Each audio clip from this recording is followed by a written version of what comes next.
welcome to Z101.9 FM. Z Multimedia presents this afternoon once again Z Deco Live. Z Deco Live is your intentional show that is discussing everything that pertains or everything that concerns the real estate industry / construction industry in Ghana.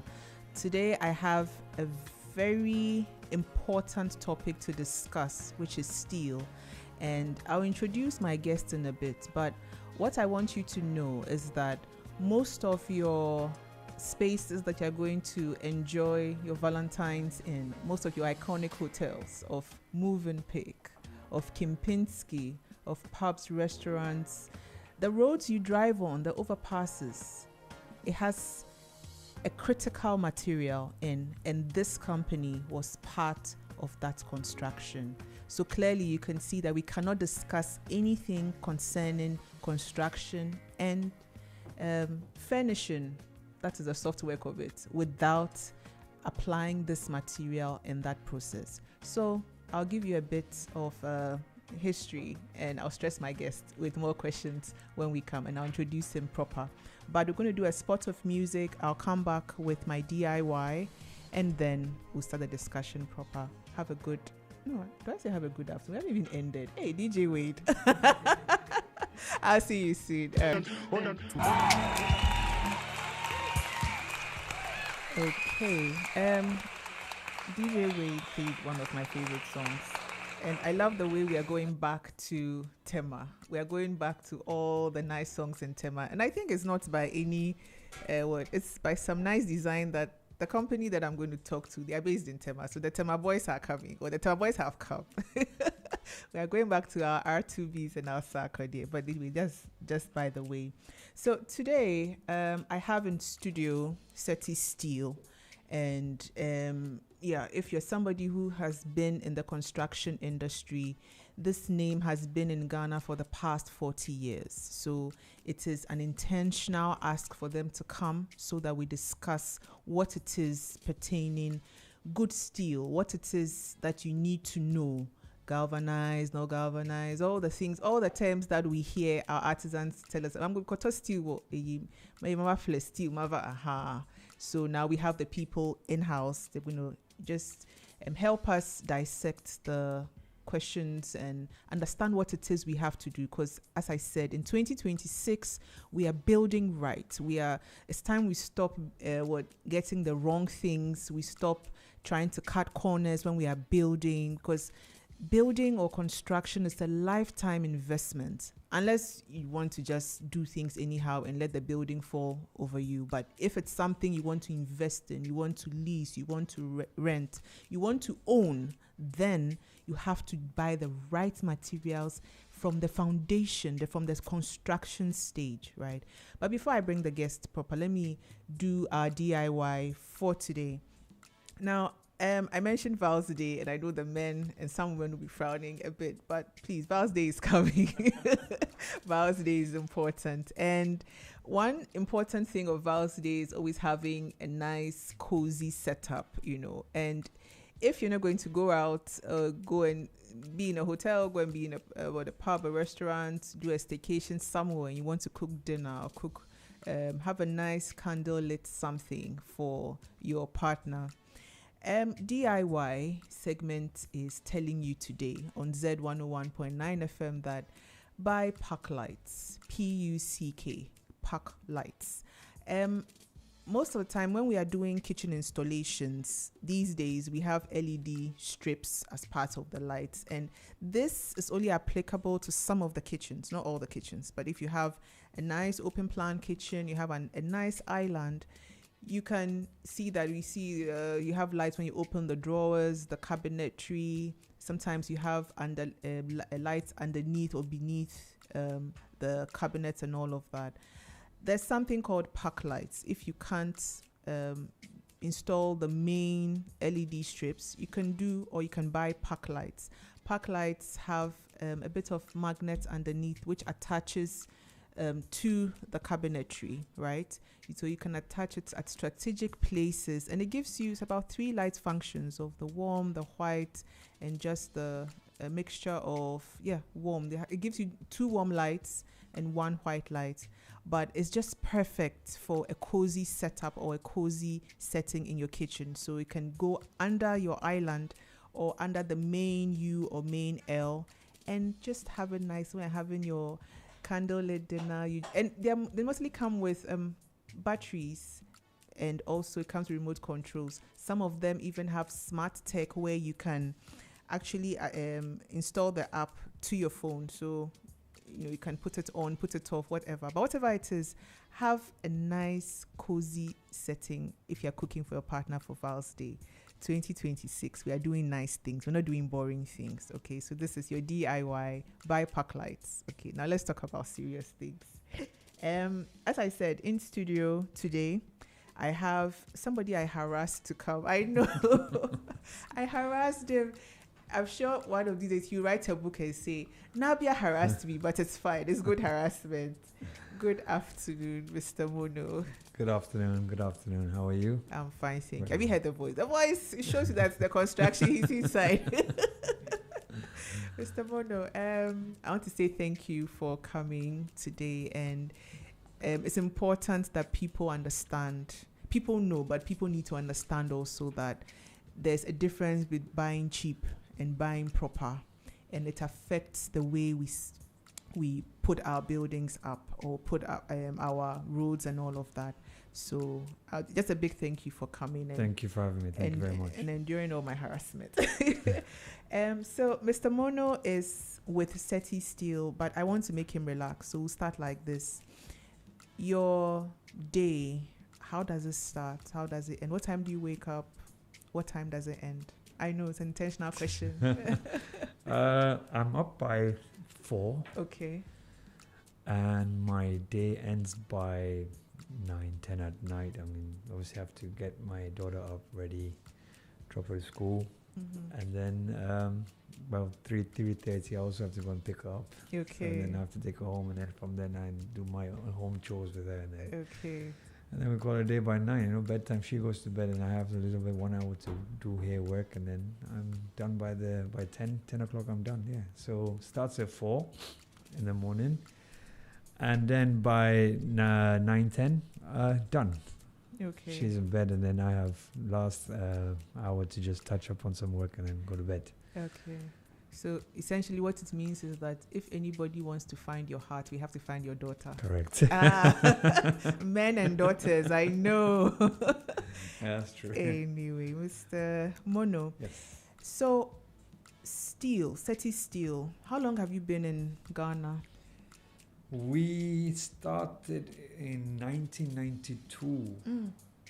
We started in a small shop in Tudu. Okay. You know that Zuma Nelson building? Yes, I do. So we took the ground floor. Okay. And we started there. Okay. And eventually things were going well. Not eventually, but I think things started growing, doing well. And then we had to find a better place. And when we had to move out of Accra, because Accra was a bit too small, it was getting congested. Yes. And land was not available, because we're an industry, kind of a semi-industry, and we cannot be in the city. We wanted to be close to the port where when the goods come in, it can have access to our yard. So we moved to Tema, in an industrial area, where we set up our SETI brothers over there. So yes, so that's where we set up to have the main office. But all the other offices are still running. The Tudu office is still running today. Okay. And yes, we've had a whole lot of things added on since those days. Yeah. Okay. So I asked this question intentionally because I want people to see the track record that you have seen it all, more or less. Why is steel very important in construction? I have this quote saying, steel are like bones in our body. Okay. Why do we take calcium in the morning? Why do we take all these supplements? Is for our bones to be strong. Same with steel. I mean, steel has to be good. There's various specification categories of steel. Okay. Now, just because you don't see them doesn't mean that you can use any steel. I mean, so it's always good to use the right steel. And as you mentioned before, it's a lifetime investment. So you do not want to put substandard steel in your house, and then after 5 years you realize that your columns are falling down, your beams are falling, then you have a bigger problem. Now how do you go back to now removing everything to go back to that issue? Because it's once it's done, it's done. So steels, I say, like bones in our body. All right, you don't want, would you like weak bones? No, of course not. No, nobody would. So same with steel. Okay. Now, I get what you just said, but over the years, we hear that buildings are collapsing, things are falling off. Why? I know you've kind of answered it, but I want you to just re-emphasize it for me. Is it a money thing? Is it that people are running away from it because it's expensive? I would say yes, it's a money thing. And education would be a key factor. I would say more like education, because if you didn't have the money, let's say you don't have the money, you won't buy a car. Yeah. You'll find ways of getting to work. So I said, look, I wouldn't blame the money. I'd say education, because you should know by now whether you can digest that project or not. You can buy a house or not. If you cannot buy a house, you won't go and buy a house. And if you can build, you build stage-wise, build small, little by little, so that then eventually you can have a home, because Rome was not built in a day either. So I think money, I would say money and education, mainly education. You should know your pocket. You should know how deep your pocket is and what you can do for now. So you start stage-wise, and then you continue. So first you have a 1-bedroom chamber hall, and then you can expand, and then by the time you know it, you have a whole mansion. Whole mansion, as he said. And on Z Decor Live, I like what he said, education. We have been, from last year since the show started, we've been trying to educate in various aspects. So we've even had lawyers come in, we've had architects come in, we've had some of the artisans come in, because we believe that money shouldn't be the thing. Because as for building, you're always going to keep doing it. But if you're not educated on what is, then you can't blame anybody for that. There are types of steel. I know if you go and you say a whole lot, but what are the basic things that we should know when? So there are different grades of steel that can be used for different types of projects. In Ghana, first we used to have the imported steel, which is high tensile foreign imported steel. But now we have over 7 local factories that produce steel. So after, when these factories came in, then we started producing mild steel. That was from the scrap, from the falafala scrap, was kind of like a soft steel. That came in because it was far cheaper than the imported steel. So obviously, because we very price sensitive in Ghana, people started buying that steel, because it was like, okay, I can build a story building with that. And then we had local high tensile. So now the factory started saying that, okay, there's a demand for high tensile, which is steel with specification. That's what majority Ghana was importing back in 1992. Ghana was importing high tensile foreign steel. So then the factories here realized that, okay, there are some people who demand local high tensile. So we have 3 types of steel now. We have the mild steel, which is the falafala from scrap. There's a big tolerance on that, very big tolerance. I mean, so we'll go into details later. Then you have the local high tensile, which comes at more standardized steel to the international market. And then you have the foreign high tensile steel, which there are a lot of people who are still happy with going with that specification, because the tolerance level is very minimum, very controlled. So when you have projects that demand very strict specifications, then people stick to the high tensile foreign steel. So for instance, I'm sure like building a hotel or like maybe a road or overpass highway, then those ones. Correct. Then you go for the higher levels. That's the local high tensile or the foreign high tensile. It depends on the steel engineer, the civil engineer, and the structural engineer that comes on and does the drawing and now analyzes. Okay, my variation is very limited, so I'll stick to my this type of steel. Mm. That's just for the steel, the iron rods we're talking about, but there's other differences and other things we'll get to as well. We'll get to as well. Okay. I like the fact that you just immediately said drawings. Are we supposed to bring you our drawings as well? Are we supposed to carry our drawings and come all the way to SETI and say, you know what, I'm building my house. Here are my drawings. You see, the drawing is part of the construction part. You don't bring the drawing to me, but Okay. if you do a design, the architect does the design. Yeah. Now the structural engineer will come and say, okay, he needs to see what type of steel you need. Mm. So that's when the structural engineer comes in. So Okay. let's say he will say you need a 12 iron rod here, you need a 16 iron rod there, you need a 18 there. So that's what he comes and tell you to actually take. Now over here, a lot of home buyers kind of skip that part and say, oh, for me it's just this. But the thing is, you're not really doing it properly. Because when that building falls, then who are you going to look for yourself? Yeah. And, that's when he realized, I should have used expertise. And it was there. Obviously, they do have a premium because they need to be paid as well. Yeah. But a lot of people think that they can cut corners. Well, for how long? I mean, we don't know. So it's good to, when we buy land, we go to the lawyer today. Why do we go to the lawyer? Because we've been so many litigation issues. Yeah. Now we realize what lawyers do. We're sitting on there, lawyer, I need help. Yeah. So to avoid this litigation, we go to the lawyer. So avoiding substandard structures, you need to employ the right team. So you probably have your architect, your structural engineer, and those type of people you need on site, because they will actually make sure your building is built to standards. Okay.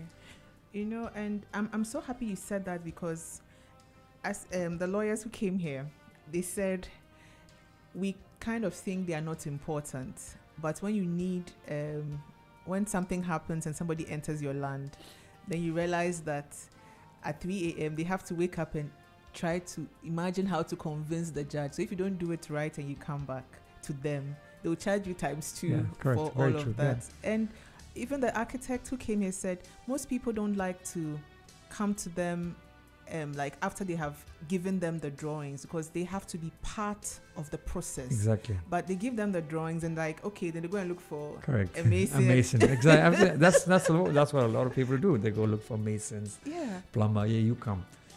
Mason, you do this for me. Yeah. Plumber, you do this for me. And then by the time they're not synchronized together, and this mason you've gone to get is not qualified mason. He's been doing it for a while, but he's just been mixing mortar, cement, sand, and making mortar now doing it. But he has no engineering behind it. Yes. A lot of our problems here is, for example, water problem, where we have dampness. A lot of problem here today in Ghana's water problem. The dampness. But our engineers, our masons, boss, you gave me a job, I did it, I'm gone. I've taken my money, I've left. The plumber will come and do his job. Our boss, that's my job, is to come and lay the pipe. I've laid my pipe, I've done the connection, and I'm gone. And then the electrician come on top of it. They're all gone. By the time you finish your building's done, you're gone. But now the problem comes. Yeah. Who are you going to call? The building is crooked. The wall is crooked. Then when it's sinking and your cracks are coming in, then you're realizing, I should just spend a little bit extra and get it done right, because it's a lifetime investment. It's a lifetime investment. Okay, so let me take you to a typical construction site. What are the various aspects of steel? Like, just break it down for me so that anybody who is listening to, like, basic, what are the various components would we see on a construction site? So you'd have your iron rods. Obviously, that's your main thing. And cement, obviously, is another part of where you want, and sand, chippings. These are your main things you're going to see on this. The steel, as I said, comes with variation. The mild steel, the local high tensile, and the foreign high tensile. These are 3 different steels you probably find on the site. Now, up to which one I recommend, obviously, it's probably the local high tensile and the foreign high tensile, because the mild steel has no grading. It is very soft steel. It is it's not right for structures. Okay. I would not recommend it, but everyone says everyone can say otherwise. But from industry perspective, I would say no. I don't recommend that for any use. Okay. I mean, unless you want to do small little drainage or something, that's fine. That's not structurally weight bearing. It's okay, but something that's weight bearing, then you need to start for looking into standardized steel. Okay. Iron rods. Iron rods is something that our artisans are always using to, and we have to buy this ton, and we have to. Please, what is iron rods? What's it? Every time, and I have to buy this, and iron rod. You need this thing. Hey, please. So iron rod is what you need to stand a structure, Okay. concrete structure. So houses use iron rod, buildings, bridges, roads. Everything. Everything to do with construction starts with iron rod and Okay. cement, sand, and chippings. Okay. So iron rods is one of the key components of construction. Okay. Iron rod, cement. I think these are the two main. Water as well. Mm. And iron rod is important because without iron rods, you're not going to stand a structure unless you're going to use these modern technology of, let's say, fiber. But that fiber is also made from steel in a way. So I think iron is one of your basic necessities in construction. Okay, even cement is cement is necessary. So iron, very important. I mean, you cannot do without it. Okay. You're not going to put a structure without iron rod. Are there types? Yes, there are types. As I said, they have the mild steel, Yeah. the local high tensile, and they have the foreign high tensile. So Okay. these go. I mean, they got a strength on it. So that's why they have a tensile strength. So mild steel doesn't have that much of a tensile strength, and local high tensile has that strength, and then the foreign high tensile has the same strength, but their tolerance is very narrow. So let's say that's working on a 2-3% tolerance level. Local high tensile, I don't know, don't quote me on it. Probably has a marginally higher tolerance level, but mild steel has got a 20% tolerance level. So if you go for, let's say, like a 10 mm iron rod, you're actually getting an 8 mm iron rod. If you see my face. But that's what the standards have in the market. People have blindly accepted it, which is, I don't think is right, but the market accepts it as that's the tolerance level on the mild steel. But how you have the expert eye? How will I know? Nabi, I'm going. He said I should buy this. How will I know what is? Are there things that would make me identify if I'm listening to you and say, okay, you know what? Mr. Mono has motivated me. I'm going. How? I don't know how. I would not recommend you go for the mild steel because then you have to. How do I even know that it is? You ask for it. I mean, the mild steel comes out very new rods, because they're freshly produced from the factory, so you can see them. They look very new. They look like I want to buy that one. Okay. But the foreign rods are rusted. I was going to ask you that. Is that good? Yes, it's premium. First rust is fine. That's where the concrete actually sticks. So you need that. Those things look rusted. But that's good. I mean, that's good still. I mean, that's really because I mean, for example, I'll give you a paint.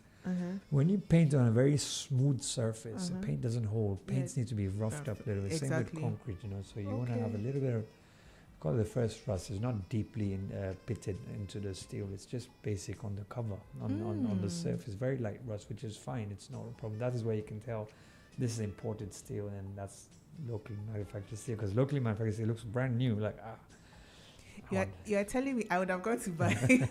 Correct. Yeah. Yeah, because I've been seeing those ones. It looks rusted and it has all the it's like it's exposed to the weather. I'm like, but this thing is. But you see people still pulling that. Yeah. So that is still good. I mean, we still need that first rust. It shows that it will actually stick well. So you want to go for that is one thing you want to see. And you got a caliper. It's called the caliper, where you can measure the thickness of the iron rod. Okay. And you can decide from there whether it's a 10 mm or not a 10 mm, or if you want a 12 mm, you can go and measure it. Another way to do is it's a bit long, but then steel is sold in weight. Okay. So a meter of 10 mm iron rod has a certain weight, so you can go and weigh it up, and then you can get you can now figure out what thickness it is.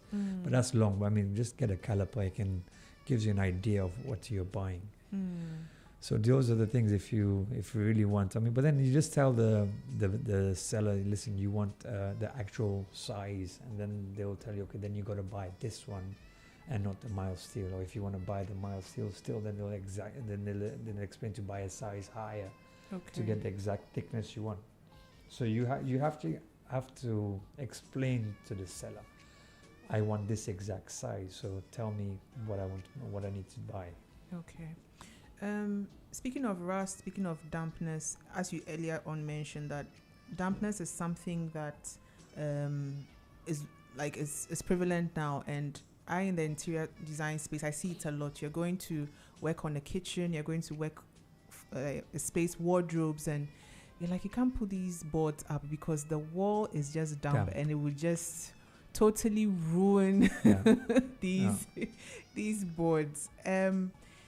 So is there a type of steel that's specific? If you go to, say, which area is waterlogged? The waterlogged area. Yeah. There's many around. Yep.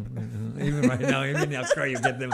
You go downtown. Even if you go downtown, you get the waterlogged in there. Is there a specific... Okay, so I've got to buy 2 plots in some waterlogged area. Is there apart from the initial, you fail, you do all those things, is there a particular one that you know that this one do or die, whether I have money or not, this is the one I'm getting? No, for on that side, it's not the iron rod that comes into play. Okay.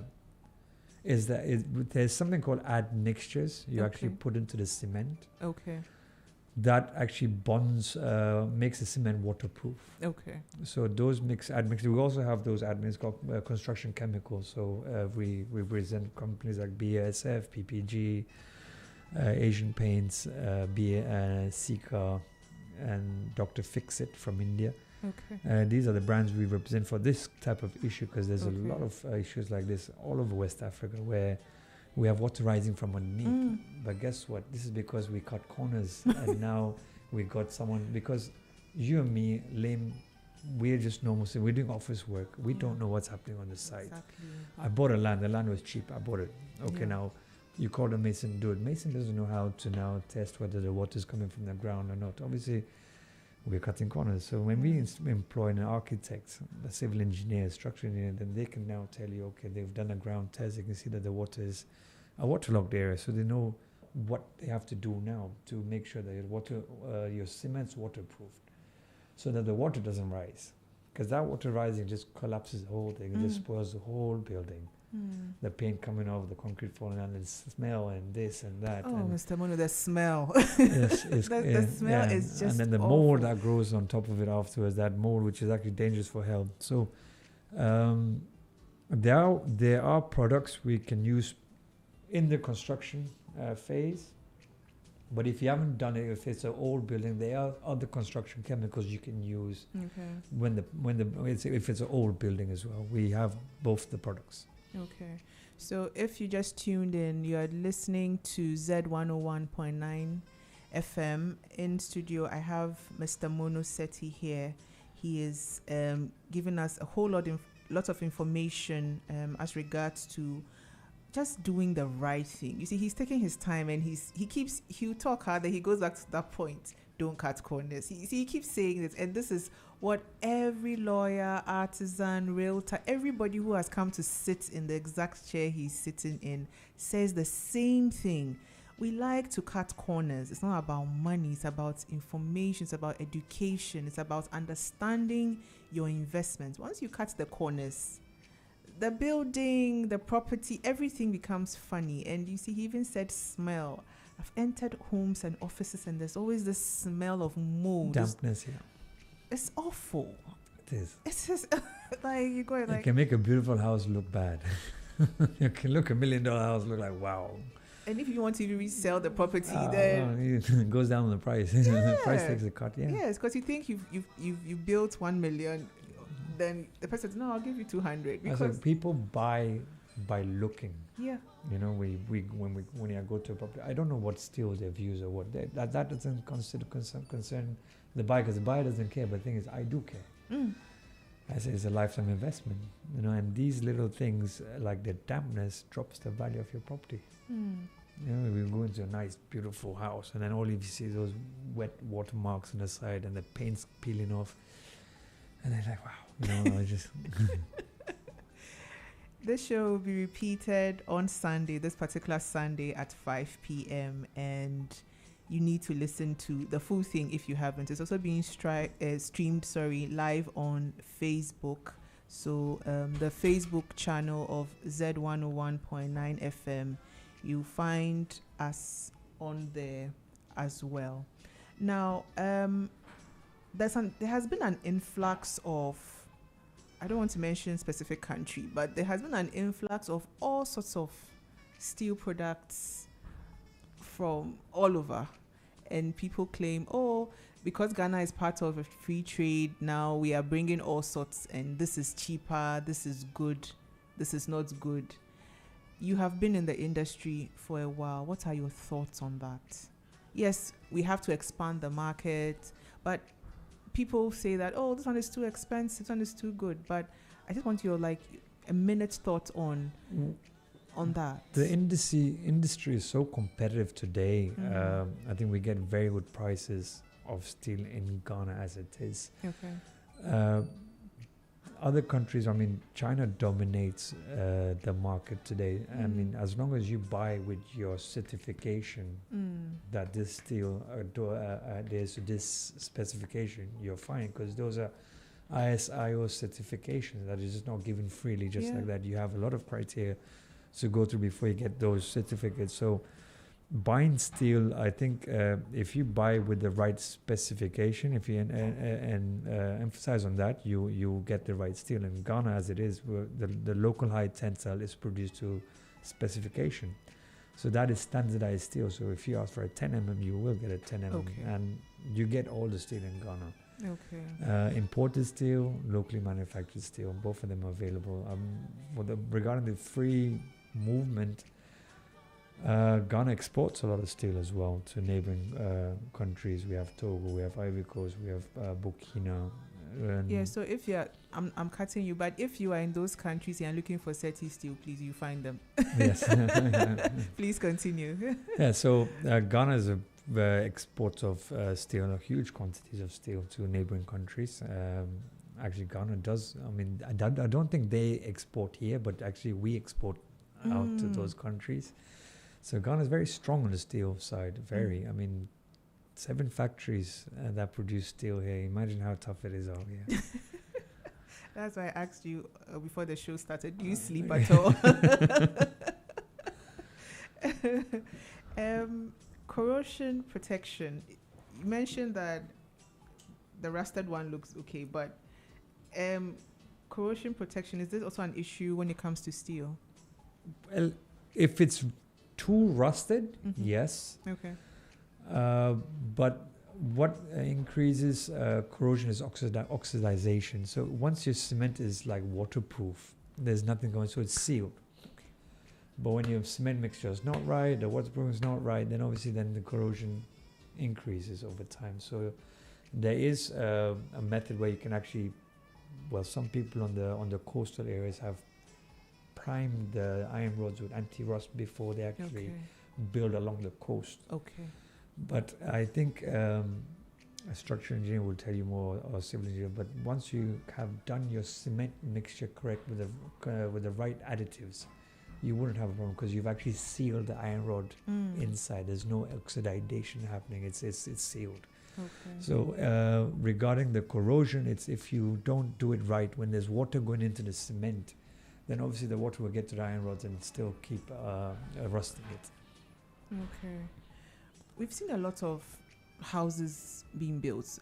Right now, across Skyline, I'm sure 1992, the Skyline wasn't for both Accra and Tema. I don't think it was like that. It's changing. Huh? It's changing. Yeah. What are your thoughts on that? It's great. I think it shows the amount of development that's coming into town. I like it because obviously it helps our business. Yeah. I like infrastructure development because it gives jobs. And there's a lot of, it shows the country's in the right direction, with this infrastructure, the big push here. Yeah. Things in the right direction, and it gives jobs. Yeah. The main thing is the money circulates. People are working, things are developing. So I think it's a win-win for the country. Yeah. And innovations, because urbanization is coming, they're doing also. Has innovation like been part of the steel like sector as well? At 1992, since you started till now. Now we say AI, we say tech, we say all Yeah. sorts of things. For the innovation side, no, because steel manufacturing has still stayed the same way. Okay. It's melting scrap or steel and producing. So there's no change. You cannot change that unless you want to change the building side of how we build. That's where Okay. the innovation comes in. There's many different techniques now where we can use to build, but in Ghana we used to that brick and mortar type of building. Yes. And I think our artisans are used to that type of to that technique, so we actually stick to what we know best. I mean, there's so many other techniques used to develop buildings, faster building. I mean, there's people in India who built a 24-story building. I don't know how long or How something. did they do that? Prefabbed, it was just made by that prefab structure, and then They just put it up, tuck, tuck, tuck, tuck, and then by Yeah, the time you know it, the structure is done. So yes, Okay. but the thing is, our artisans know brick and mortar.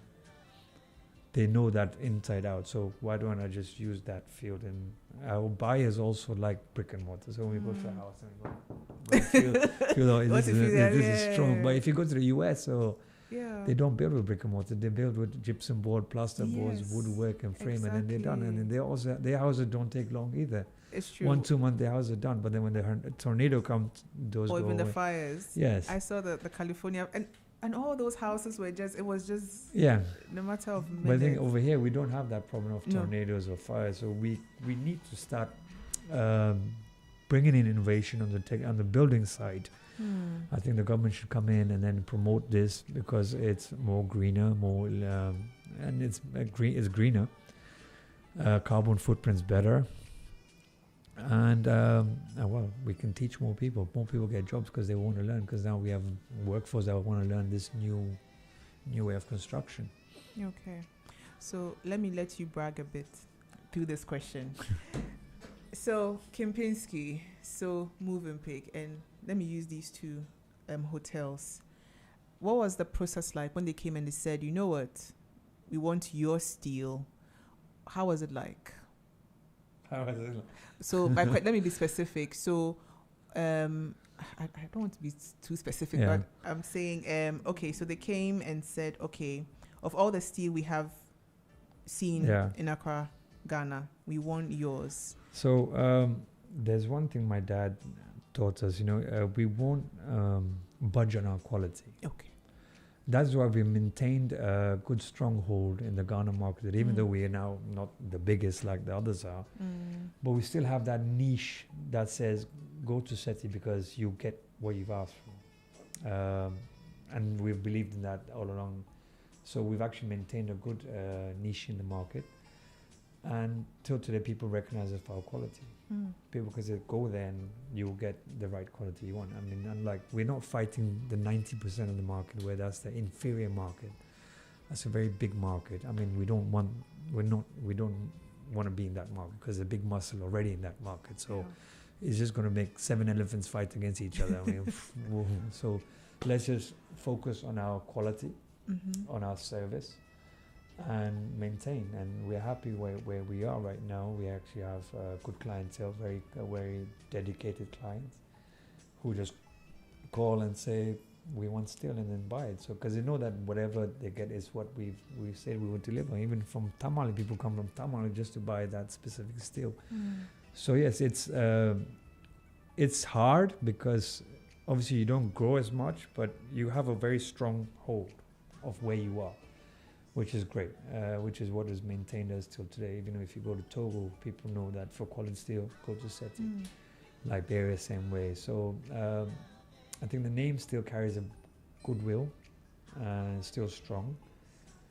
People know us for who we are and what we stick by, and that's what we will stick by all along. We have that quality steel where people can, we can say you build with confidence with our steel.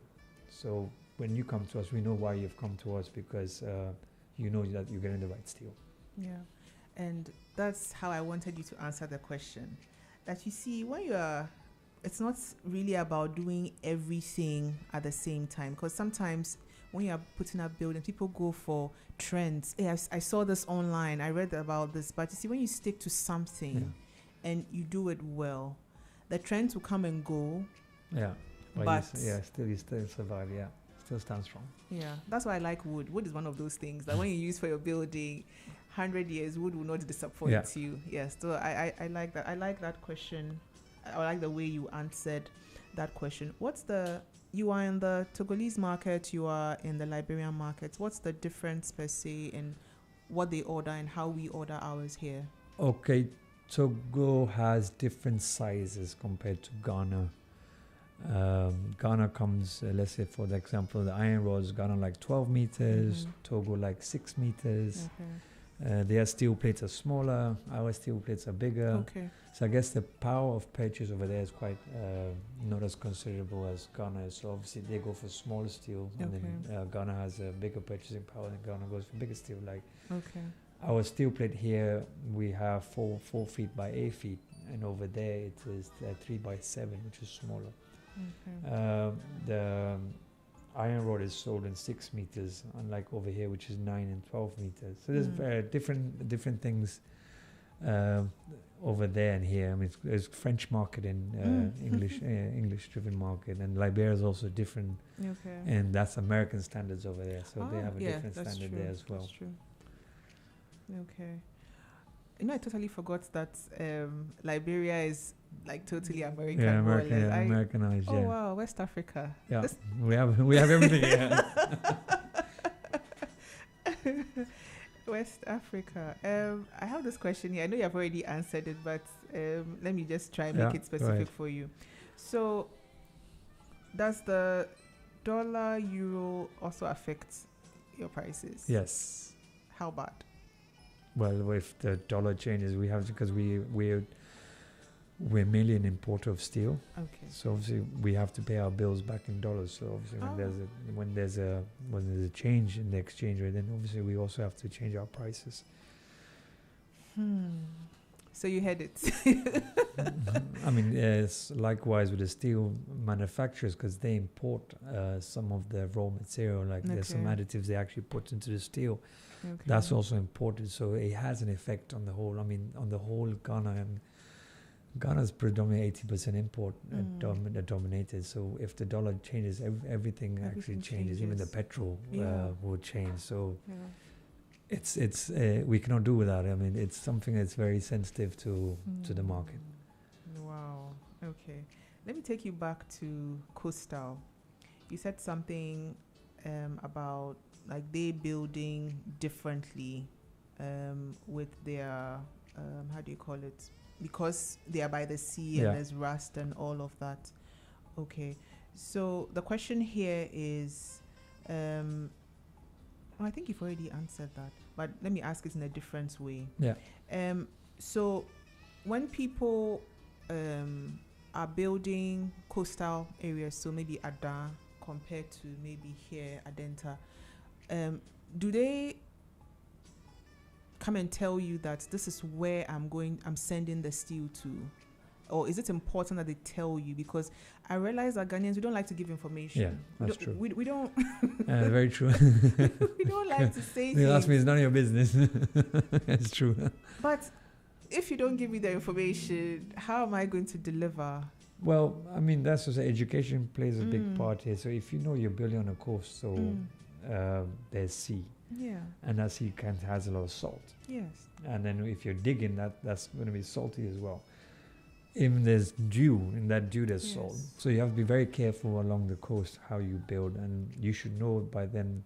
Well, let me educate you that when you're building on coastal, you need to add some chemicals into your concrete mixture to actually give you a longer lifespan on the concrete.